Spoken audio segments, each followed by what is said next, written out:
سلطنت کے رستے پہ ہوتے ہیں، اقتدار کے رستے پہ ہوتے ہیں، راہ خدا پہ تو ہوتے ہی نہیں۔ تو راہ خدا پہ جو لوگ ہوتے ہیں انہیں مدد نصیب ہوتی ہے۔ اس کے لیے اپنی نیتوں اور اپنے ارادوں کو ٹھیک رکھنا، اپنی نیتوں کا وضو رکھنا بڑا ضروری ہوتا ہے۔ جن لوگوں کے اندر اخلاص ہوتا ہے انہیں اللہ کی مدد ملتی ہے۔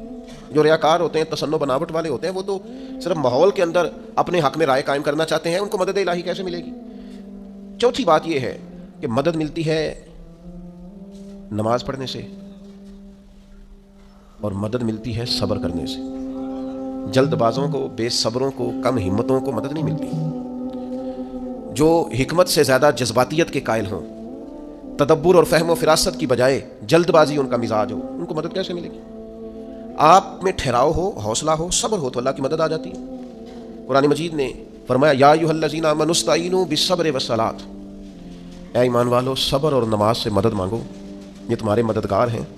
آپ نبی پاک علیہ السلام کی مقدس سیرت پاک کو دیکھیں، کوئی بھی وقت آیا تو حضور نے نماز پڑھی ہے۔ چاند گرہن ہو گیا، سورج گرہن ہو گیا، بارش نہیں ہوتی، زیادہ ہو رہی ہے، جنگیں ہو رہی ہیں، کوئی بھی موقع آیا ہے تو اللہ کے رسول نے مصلی بچھا لیا ہے۔ نفل پڑھیں، اللہ کے حضور حاضری دیں، محنت بھی کریں اور ساتھ نفل نماز ادا کریں اور صبر رکھیں۔ صبر تو اتنی بڑی نعمت ہے کہ ان اللہ مع الصابرین، صبر کرنے والوں کو میری مدد ہی نہیں ملتی، صبر کرنے والوں کو تو خدا ملتا ہے، اللہ صبر کرنے والوں کے ساتھ۔ تو یہ کام کریں گے تو اللہ کی مدد ملے گی۔ پھر اللہ کی رحمت اور مدد ملتی ہے ذکر کرنے والوں کو۔ حضور سید عالم علیہ السلام نے فرمایا جب لوگ ذکر کرنے کے لیے بیٹھتے ہیں تو اللہ کی رحمت انہیں گھیر لیتی ہے۔ پھر مدد ملتی ہے، رحم ہوتا ہے درود پاک پڑھنے والوں پر۔ ایک بار تو میرے محبوب پر درود پڑھ، تیرے اوپر 10 رحمتوں کا نزول کیا جائے گا۔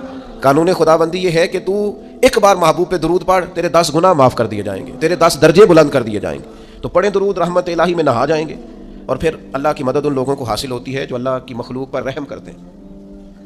مخلوق خدا پر جتنا دل بندے کا نرم ہوتا جائے، رحم والا ہوتا جائے، اتنی اسے اللہ کی مدد ملتی جاتی ہے۔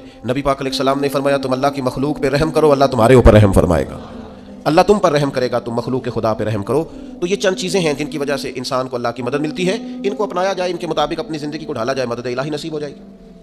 ایک چھوٹا سا پہلو دوسرا بھی آپ کی خدمت میں عرض کرنا ہے۔ جس طرح کچھ چیزوں سے اللہ کی مدد اور رحمت حاصل ہوتی ہے نا، اسی طرح کچھ کام کرنے سے اللہ ناراض ہو جاتا ہے، اس سے مدد الہی دور چلی جاتی ہے۔ سب سے پہلی چیز یہ ہے کہ جب لوگ اللہ کی یاد سے منہ موڑتے ہیں نا، تو اللہ فرماتا ہے وَمَنْ أَعْرَضَ عَنْ ذِكْرِي فَإِنَّ لَهُ مَعِيشَةً ضَنْكًا، اگر تم میری یاد سے منہ موڑو گے تو میں تمہارے لیے زندگی تنگ کر دوں گا، تمہاری معیشت تنگ ہو جائے گی اگر تم نے میری یاد سے منہ پھیر لیا۔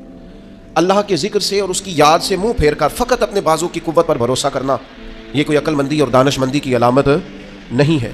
دوسری بات یاد رکھیں، جو لوگ بے یقین ہوتے ہیں نا، یقین کی دولت جن کے پاس نہیں ہوتی، ان کے پاس بھی اللہ کی مدد نہیں ہوتی۔ اللہ کی مدد تو یقین والا